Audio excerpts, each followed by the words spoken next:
Expert in intelligence collection and hand-to-hand combat. Agent Gascoigne was killed last night. Did you know him? Enough to say hello. Tom Blonde is about Alina, who is a high-level MI6 agent, and she has a mission to go to Berlin, nearly at the end of the Cold War, to find this man called Spyglass, who has this list of number of agents whose life will be in risk if their names come out. And she goes to Berlin. She gets contacted by an ally, but the Russians want this list as well, and of course the plot consumes. This movie is trying to be two things. It's trying to be this spy action film, like a Jason Bourne or a James Bond film, or trying to be a spy thriller film, and it's trying like a bunch of spies and trying to push them together and make a really engaging movie. And for me, it was kind of solid. For me, what I really love of it, it was kind of this the way I kind of described this was in my head was, this is like a modern day James Bond movie, but it is ultra-violent, and it has a female-led character versus a male-led character. And for me, I was like, that's what this film is. This is like a Daniel Craig female-led James Bond movie, but it's ultra-violent. That's what this film is. And yeah, it has the tropes, except the gadgets thing, but yeah, it has the tropes of like this like smart, angry female-led character who, I mean, this is what this film is, which I'm on board of, just because I'm big, I'm a big Bond fan. So for me, it kind of worked with the characterization of Charlize Theron's character. And the great thing about it is, like, because these action scenes are so well brutal and so well,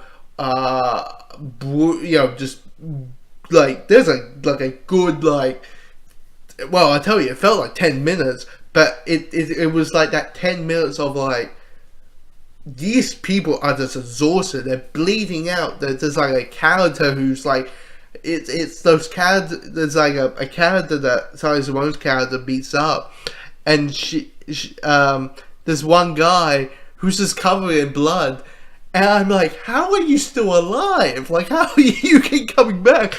But I was like, it is just brutally, like, characters out of breath, but definitely like at the end, and it's this kind of the brutality, and you know the I'll call it the Daredevil hallway fight scene that is in the trailers, and I'd say you've seen nothing. You've seen nothing if you've seen the Red Band trailer. You have seen nothing at all.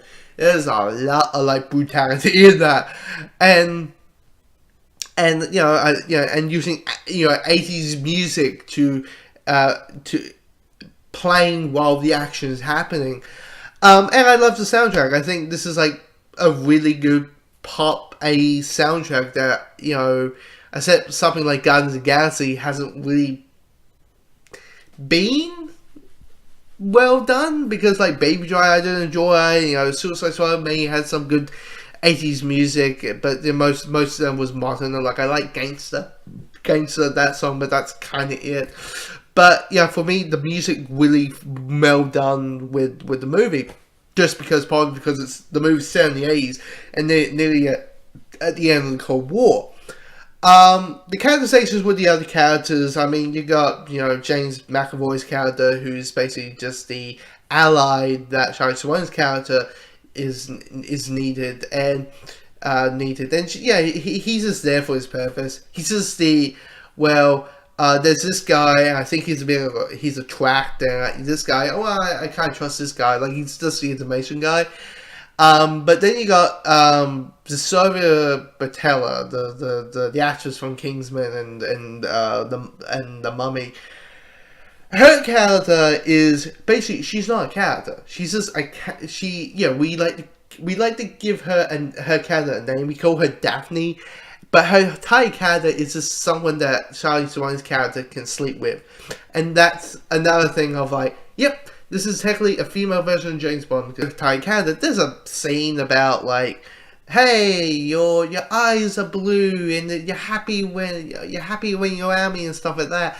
But it's like your character is weak and it's just like you're just a vice. So we can see sides of Wayne naked for no particular reason.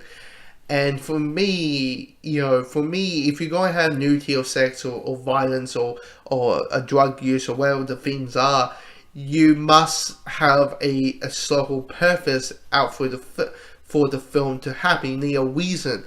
And the way they introduced the sex scene and introduced the Daphne character, it just felt kind of like, yeah, really, it felt a little bit iffy. I did find the movie a little bit long. I did feel like the way they tried to wrap things up. It just felt a little bit like just a bit meh. Really, it just the last, it just dragged. The movie just drags after like who our villain is, the big surprise villain, and after they get killed, that's when the movie just drags on. It just drags. In the last 10 minutes, I did not enjoy it at all. It's just one of those things where you're like, come on, just wrap it up. Our villain's dead. Why would you keep dragging and dragging? And a good time. It's, if you're expecting like a John Wick, like the well-led version of John Wick, you are not. This is different. This is a different type of movie, so you will get disappointed. But if you're expecting, if you have the mindset of like a modern Daniel Craig James Bond movie, but in like in a more hyper-violent and in a female lead, you will probably be purchasing a prize. So follow me up, 'cause this shit about to go. Reach out, touch faith. But there's nowhere to go, and there's no way to slow. If I knew what I knew in the past, I would have been like that on your ass. Reach out, touch faith. Oh my God, I think I love you. That's too bad.